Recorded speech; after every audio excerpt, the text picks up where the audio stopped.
مینے کرام عید مبارک مبارک عید مبارک کمیٹی کی طرف سے مبارک عید تمام لوگوں کو مبارک عید الفطر کی مسرت موقع پر دل کی گہرائیوں کے ساتھ مبارکبادی پیش کرتا ہوں۔ آپ کو معلوم ہے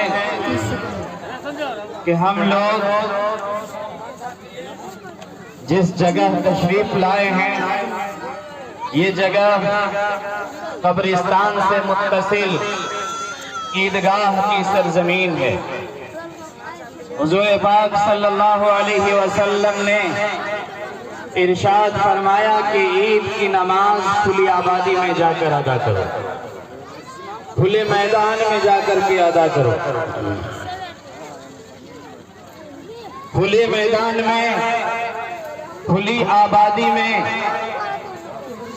اجتماعیت کے ساتھ بھرے مجمع میں نماز ادا کرنے کا مقصد اللہ تبارک تعالیٰ کی رضامندی حاصل کرنا ہے۔ چونکہ آپ کو معلوم ہوگا کہ جب قحط سالی ہوتی ہے اور بارش مہینوں مہینے نہیں ہوتی ہے تو اس وقت لوگ اپنے گھر بار چھوڑ کر اپنے گھر کے جانوروں کو لے کر میدان میں آ جاتے ہیں اور صلاۃ الاستسقاء کی نماز ادا کرتے ہیں، اللہ کے سامنے روتے ہیں، گڑ گڑاتے ہیں اور اللہ سے بارش کی فریاد کرتے ہیں تو اللہ تبارک تعالیٰ کو رحم آتا ہے اور اللہ تعالیٰ بارش برسا دیتے ہیں۔ اسی طرح سے پورے رمضان المبارک کا مہینہ جس میں اللہ کا حکم تھا کہ ہم اللہ کی رضا کے لیے صبح صادق سے لے کر طلوع آفتاب غروب آفتاب تک، صبح صادق سے لے کر غروب آفتاب تک کھانے پینے اور بیوی سے جمع کرنے سے ہم نے صرف اللہ کی حکم کی وجہ سے رکا ہے۔ اللہ کا حکم تھا نماز ادا کرنے کا، قیام کرنے کا، تسبیحات پڑھنے کا اور اللہ کو راضی کرنے کا، تو ہم نے وہ سارے کام کیا ہے۔ جب مزدور مزدوری کرتا ہے تو اس کے لیے ضروری ہے کہ مزدور کو پسینہ سوکھنے سے پہلے اس کا حق اسے دے دیا جائے، ان کو مزدوری دے دیا جائے۔ تو اسی طرح سے جب پورے مہینہ میں رمضان کا روزہ ہم نے رکھا، بھوکا پیاسا رہا، رات میں قیام کیا، اللہ کے سامنے رویا، گر گرایا، تو اللہ نے اس کے عوض میں، اس کے بدلہ میں ایک مبارک دن ہمیں عطا فرمایا ہے۔ اس دن کو یوم الجائزہ یعنی انعام لینے کی دن، انعام حاصل کرنے کا دن، اس دن کا نام دیا گیا ہے۔ مطلب یہ ہے کہ آج کا دن یہ اللہ سے لینے کا دن ہے، اللہ تعالیٰ کی رضامندی اپنے آپ میں اتر کر مانگنے کا دن ہے۔ آج کا دن جو پورے مہینہ ہم نے محنت اور مشقت کی ہے، اللہ کی عبادت کی ہے، تو اللہ تبارک تعالیٰ سے آج کے دن لینے کا دن کو عید کا دن کہا جاتا ہے۔ اور یہ عید کی خوشی کا دن ہمیں اسی لیے عطا کیا گیا ہے کہ آدمی کو دو ٹائم سب سے زیادہ خوشی ملتی ہے،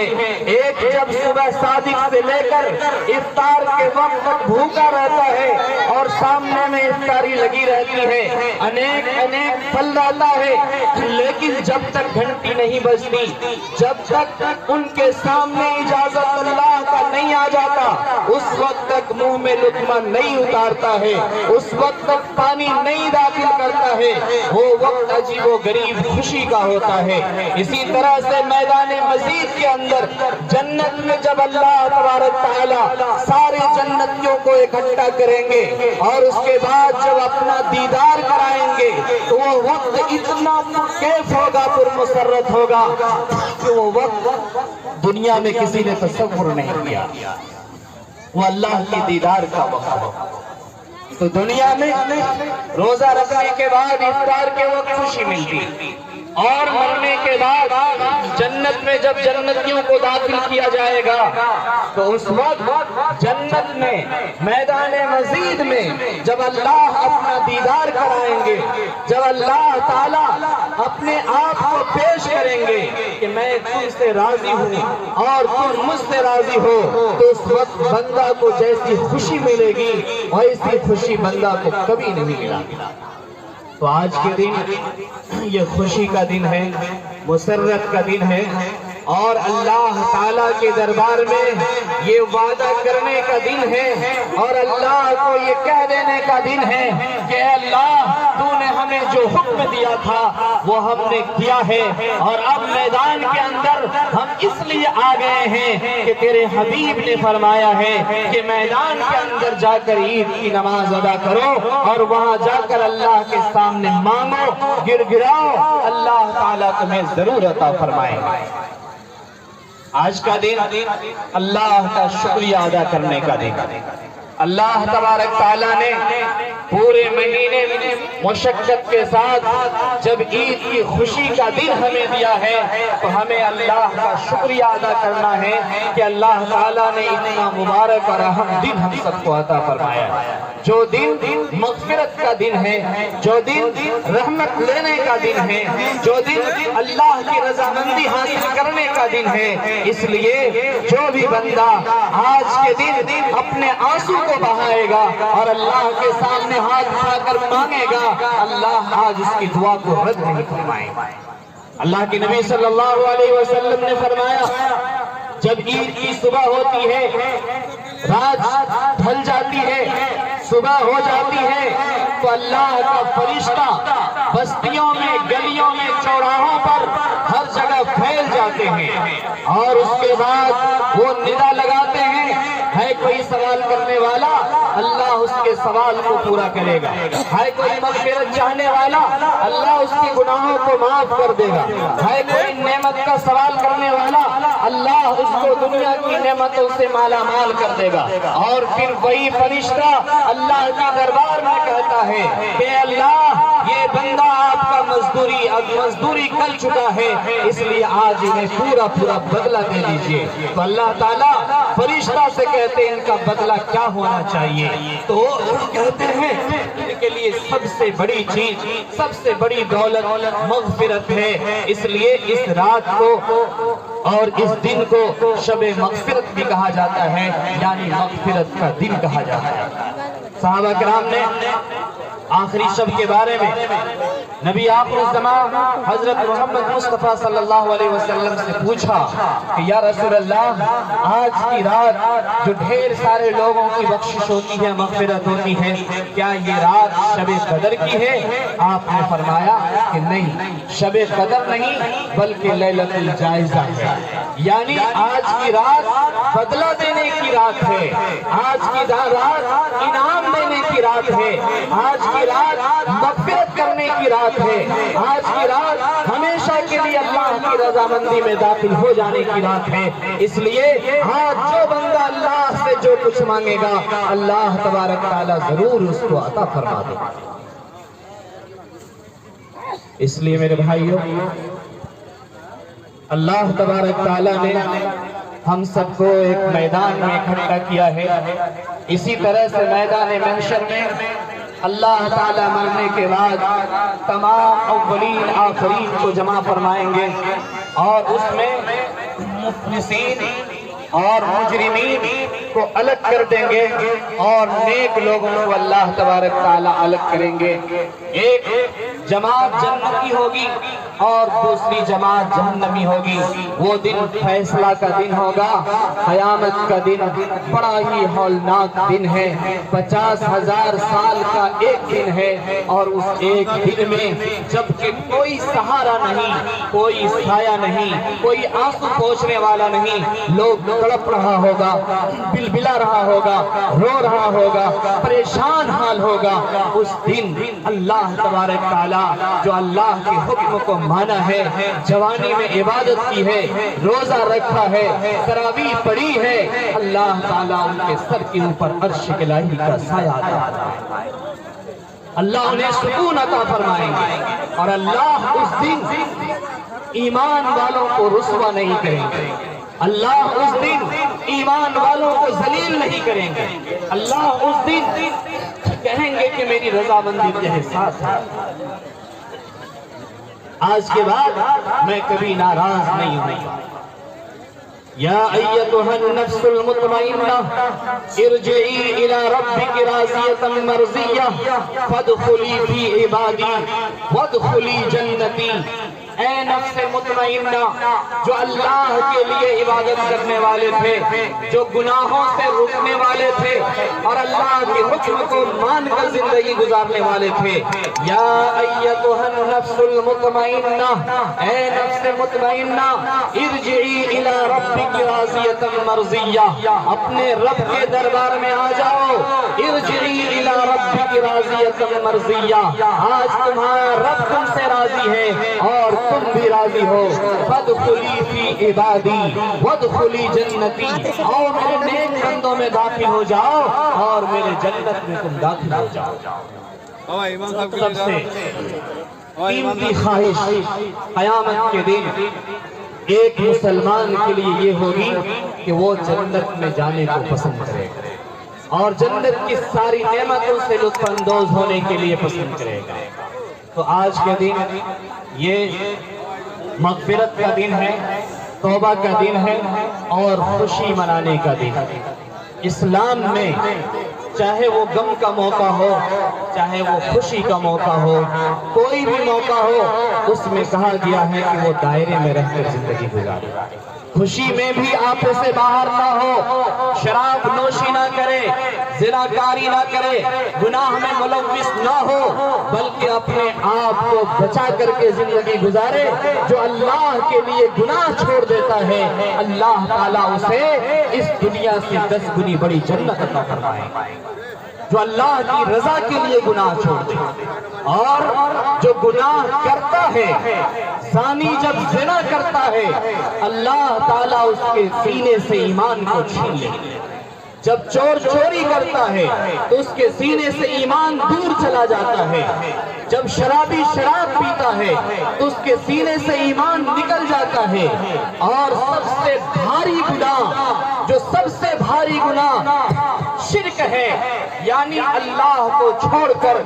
غیر اللہ کی عبادت کرنا، یہ اللہ کو سب سے برا لگتا ہے۔ زنا بڑا گناہ ہے اور چوری بڑا گناہ ہے، شراب پینا بڑا گناہ ہے، لیکن ان گناہوں میں سب سے بڑا گناہ شرک ہے۔ اور شرک کا مطلب ہوتا ہے جو چیز صرف اللہ سے ہونے والی ہے، جو پیشانی صرف اللہ کے سامنے جھکنے والی ہے، اس کو کسی اور کے سامنے جھکا دینا اور اپنے ہاتھ میں اللہ اس کو کبھی معاف نہیں کرے۔ ان الشرک لظلم عظیم، شرک بہت بھاری گناہ ہے۔ اللہ بڑے سے بڑے گناہ کو معاف کر سکتا ہے، لیکن شرک کو کبھی بھی معاف نہیں کرے۔ وہ شرک کرنے والا ایسا ہے کہ دور سے کہیں پانی نظر آ رہا ہے اور وہاں جب جاتا ہے پانی لینے کے لیے تو ایسا لگتا ہے کہ وہاں تو بس بالو ہے، ریت ہے، اس کے علاوہ کچھ نظر نہیں آتا۔ جس طرح سے یہ طالب پانی کی تلاش میں وہاں گیا تھا تاکہ پانی پی لے، لیکن وہاں ریت کے علاوہ کچھ نہیں ملا، اسی طرح سے مشرک چاہے کتنا ہی بڑا عمل کر لے، پورے مہینے کا روزہ رکھے، قیام کرے، ہر چیز کرتا رہے، لیکن اگر ایک بار بھی شرک اس سے صادر ہوا ہے تو اللہ ساری زندگی کے اعمال کو غارت کر دے گا، ساری زندگی کے اعمال کو اللہ تعالیٰ تحس نحس کر دے گا۔ اللہ بڑے سے بڑے گناہ کو معاف کر سکتا ہے لیکن شرک کو نہیں معاف کر سکتا۔ میرے بھائیوں، آج کے دن امت مسلمہ کے نام یہ پیغام ہے کہ مسلمان دوسرے مسلمان کا بھائی ہے۔